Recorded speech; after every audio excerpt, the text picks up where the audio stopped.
প্রত্যেক খেয়ালকারীদের জন্য একটা করে পতাকা থাকবে। ইয়ারফাউ লাহু বিকদরি কদরিহি, ইউরফাউ লাহু বিকদরি কদরিহি, যে এই পতাকা তার উত্তোলন হবে তার গদ্দারি অনুযায়ী, তার খেয়াল অনুযায়ী।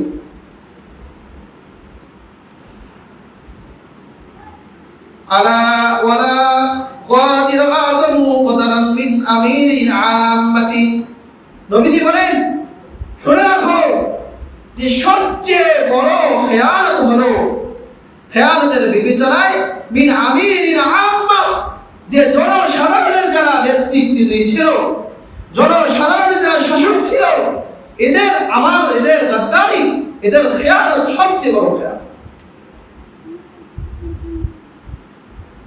তাহলে আজকে লক্ষ্য করেন যে কিয়ামতের ময়দানে যখন এই পতাকা তাদের সঙ্গে বেঁধে দেওয়া হবে, লিকুল্লি কাদিরিন লিওয়াউন ইনদা ইসতিহি ইয়াওমাল কিয়ামা, ওই পতাকা বেঁধে দেওয়া হবে নিজের এই পিঠের পিছনে, কোমরের সাথে।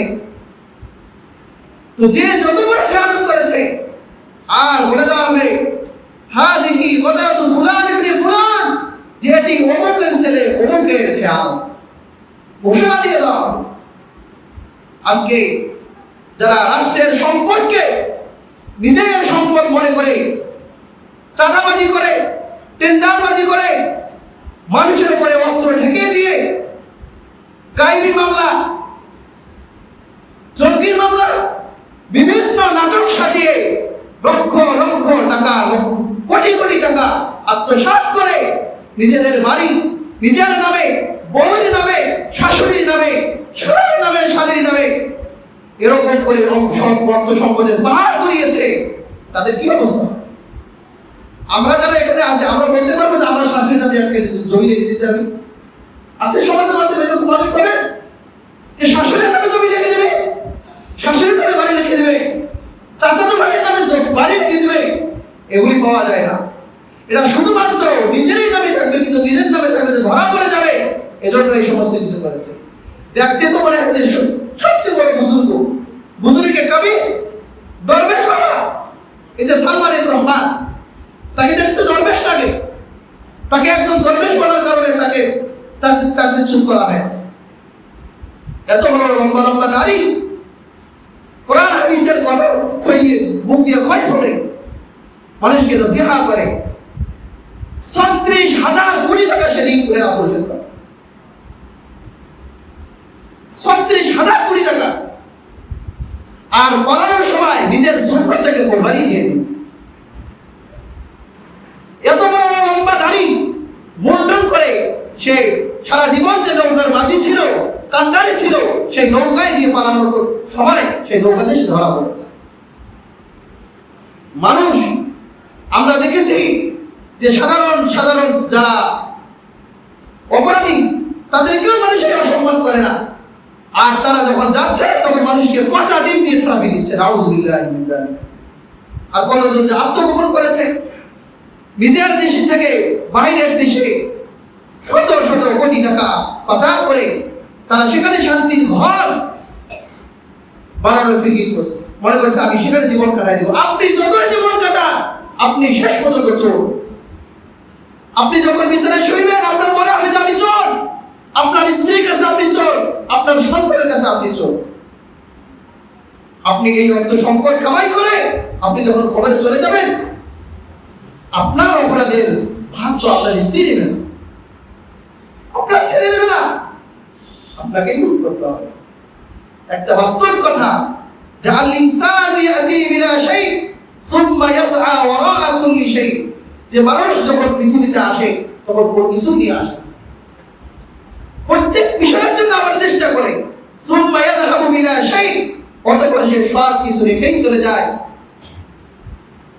ওয়ায়াতরুকু কুল্লা শাই, কোনো কিছুই নিয়ে যেতে পারে না, সব কিছুই ছেড়ে চলে যায়, সুম্মা ইউহাসাবু আলা কুল্লি শাই, কিন্তু তার কাছ থেকে প্রত্যেকটা বিষয়ে পুঙ্খানুপুঙ্খভাবে হিসাব নেওয়া। তাহলে কিছুই নিয়ে যেতে পারলো না, সব কিছুই রেখে চলে গেল, কিন্তু পরিপূর্ণ হিসাব নেওয়া, এখান থেকে কেউ বাঁচতে পারবে। এজন্য সুন্দর পরামর্শ হলো যে যারা গাদ্দারি করেছেন সসম্মানে সব কিছু জমা দিয়ে দেন, কমপক্ষে দুনিয়ার শাস্তি ভোগ করে পরকালের শাস্তিকে ভয় করে পরকালের শাস্তির থেকে নাজাত পাওয়ার জন্য রাস্তা বানায়। এটা খারাপ কিছু না। আজকে যাদের মধ্যে আল্লাহর ভয় তৈরি হয়েছে, আমরা দেখেছি যে 10 বছর একজন ব্যক্তি ট্রেনে ভাড়া না দিয়ে চলাচল করছে, সে 10 বছরের ভাড়া একজন দিয়ে দিচ্ছে। আছে কিনা এরকম? ছোটকালে মানুষের ডাব চুরি করে খাইছে, কাঁঠাল চুরি করে খাইছে। এখন আমাদেরকে বাচ্চা জিজ্ঞেস করে, হুজুর এই যে আমি তো ছোটকালে এটা করে ফেলছি, এখন কি হবে? বলে আপনি, সে বাঁচে থাকলে আপনি শুধু কেউ তাকে দিয়ে দেন কোনো ভাবে, আর না হলে তার নামে সদকা করে দিয়ে দেন, আল্লাহ তাআলা আপনাকে মাফ করে। এখানে বললো যে আযমু গাদরান মিন আমিরিন আম্মা, এই সর্বসাধারণের যারা শাসক এরা যদি গাদ্দারি করে, এদের খেয়ানত সবচেয়ে বড় খেয়ানত।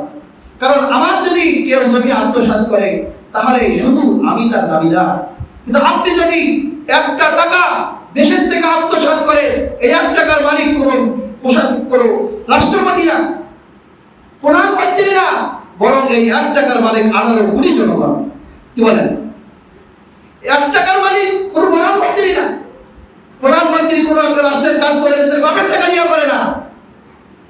ব্রিজ তৈরি করবে, কালভার্ট তৈরি করবে, কত কিছু তৈরি করেছে, এগুলি তার নিজের ক্রেডিট না।